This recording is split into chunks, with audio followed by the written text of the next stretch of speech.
Stout standing here again, and today I've got an awesome video. It's about a piece of kit that has literally just been released.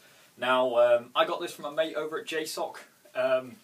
Some of you will know what that means, and it is a very, very special new piece of kit. It's the latest version of SAPI plates, small arms protective inserts. They're the actual bulletproof bits that go in your vest. I've actually got them in my vest at the minute. They're pretty lightweight, very tough, and I will now go through them, and I'll cut to me explaining them right about here. Right, so I'm going to go through these plates now. I've got them hidden here, so you can't even see them in the reflection of my mirror or anything. This is top secret, and I must warn you that all of everything I've just said isn't necessarily true. So, let's go through the plates. They are my custom-made cardboard SAPI plates. As I said, I was being truthful when I said they haven't been issued before, because, you know, they've got a ballistic rating of, I don't know, a water balloon. They'll stop that. I don't know, maybe a paper aeroplane, something like that. Yeah, I don't know why I decided to do that. I thought it'd be pretty funny, just to see whether I could get anyone to believe I had real plates that I'd just been given that hadn't been issued.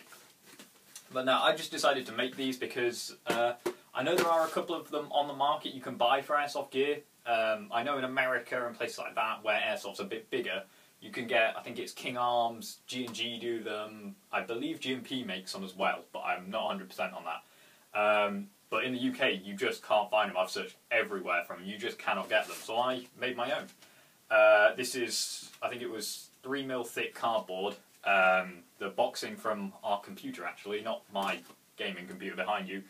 The one I spoke about in a vlog last week that I was setting up ages.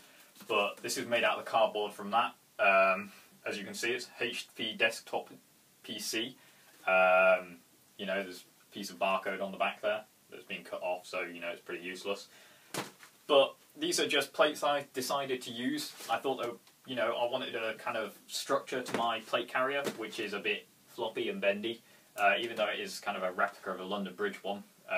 Because it is a replica, it's not as strong. So I thought I'd put some inserts in there. How I did these was I literally, I undid the vest so that it was, you know, the back piece and the front piece, I just took all the Velcro off so they'd flop around all over the place and not attach to each other. And laid them on top of the piece of cardboard, cut round them with my Leatherman. I know it wasn't the best tool for the job, but it's all I had on me at the time, so I literally, it was a spur of the moment thing. I was doing it at like 11 o'clock at night or something. I was like, flick the knife out, cut round them. 2 layers for each of them, as you can see. About half a roll of masking tape on each, and it's held them in place. The only one misjudgment I made was on the front plate. I had to cut these little side bits out because I forgot the shape of the vest there, so it's actually held in by these, and before it wouldn't quite fit. But as you can see, they're a reasonable fit. They, you know, they protect the most essential bits. Not very well. If you get hit by, you know, 7.62, it's going to tear straight through these, and you're going to look like a bit of an idiot using them. But I'll try and demonstrate the back one. Believe it goes somewhere like that. I'm trying to see my reflection in this picture frame next to me. Somewhere like that, but you get the picture. You know, I think it's pretty cool. Unfortunately, it does still count as a hit in airsoft. If you're hit on plates, you can't claim, you know, it's bulletproof, it didn't kill me. It still counts as a hit. But, I don't know, I just thought it was something silly I could make. I'll put them in the vest again now, and I will flick to putting the vest on and show you what that's like just about here. Alright then guys, so this is my vest with it actually on. As you can see, it just gives the vest a bit more shape to it. I have added stuff like my sling and a dump pouch to my vest since my last video, and moved around my mag pouches, but that's not what I'm going into here. It just gives the vest a bit more of a structure. If I turn around, you can see that, you know, the back of it is a bit more shaped. If I'm moving around it, it's a bit more comfortable. And before anyone says, yes, I do know that dump pouch is very high, but I don't actually own a battle belt at the minute. So until I get one, that's going to be how it is. I'm incredibly bendy, I can reach that. I can actually reach the back of my head putting my arm behind me. So I am incredibly double jointed, and I can reach that when I'm reloading. But this vest is just much more sturdy. It holds everything in place, even when it's weighted down with my gun. Although my decent one is still up in Scotland, that should be coming back this week. I've hung my little crappy bright orange M4 off there and weighted that down a bit, so it's about the same weight. And it holds the vest a bit better, even with me pulling down on this. That plate on the back just kind of pushes into your back rather than all kind of crumpling, pulling the whole vest forwards. So it's a really cool thing if anyone wants to try it.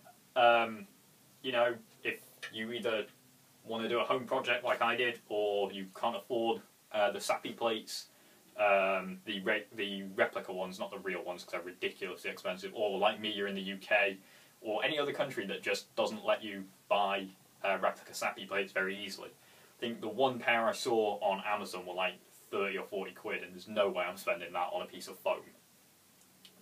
So, you know, cardboard works just as well. I've shot at these with my 226, and although there's a couple of dents in the corner of them, like I shot this area here where there's no mag pouches or anything, it was through the vest to give it a real test. And it's pretty good, it's held up pretty well. I'm expecting, you know, at close quarters, a round's still going to make a big impact in it, but it's going to save me a bit. Not that, you know, the rounds hurt very much, but I think it's going to sound quite cool, because when a round hits these, it sounds very loud. It's pretty cool. It's going to scare the hell out of the dude that shot me if he doesn't realise it. He's going to be like, crap, what's happened? Did I break your rib or something? I'll be like, no, it's fine. But, you know, if anyone has any questions about it, drop them in the comments or drop me a message, whatever. You know, if you want any help with what materials to use, you know, I did study resistant materials for a while. I wasn't amazing at it. I made a guitar case, but, you know, if you want any help with that, or just any help in general, drop us a comment or something like that, because I'm happy to help. I love making kind of homemade airsoft gear like this. I'm still looking for random bits from around my house I can attach to stuff to make it look a bit cooler. And last thing I wanted to mention, that's the word I'm looking for, not message, mention in this video is my plans for future kit that I'm hopefully going to attach to this vest. I'm hoping to get another one of these single stack M4 mag pouches with the bungee to go here, so I've got 3 across the front, and then I'm looking at the Blue Force 10-speed pouch to go on the front of that, because I'm not a fan of double stack mag pouches, but these things retract to, you know, nothing when the mag's being whipped out, so I was looking at them because they're pretty cool, and a hydration pouch, and then a battle belt with one open top mag pouch for reloads, and my dump pouch on it. And that's pretty much all I'm looking for at the minute. I have got a mate who might or might not be slightly getting his hands on some AOR2 gear for me.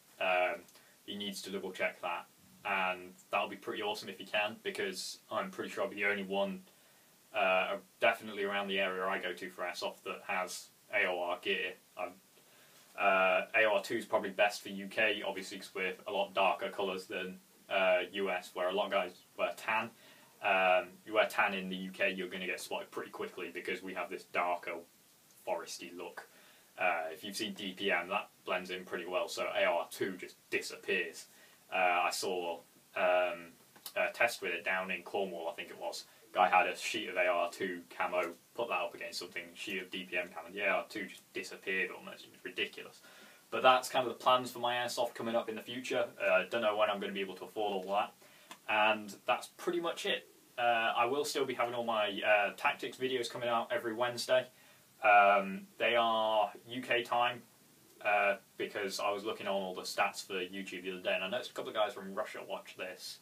I think it was 1 or 2 dudes from America, I think a guy from Canada, and then a couple of guys from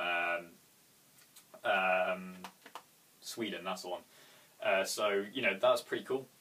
Massive thanks to all you guys who watch this. I just never assume people from other countries would watch it. That's why I never mentioned that this will all be out UK time, sometime usually between 6 and 10 PM UK, but videos like this where I'm off for the full day, I've got the next week and a bit off, it could be out any time during the UK day, because it's whatever time I can render it up and post it, and then make sure it's all edited and stuff. But that's going to be it. I know I've been going on for a bit at the end of this video. Thanks for watching. You know all the crap about liking and subscribing, and I will see you there in my next video. See you there.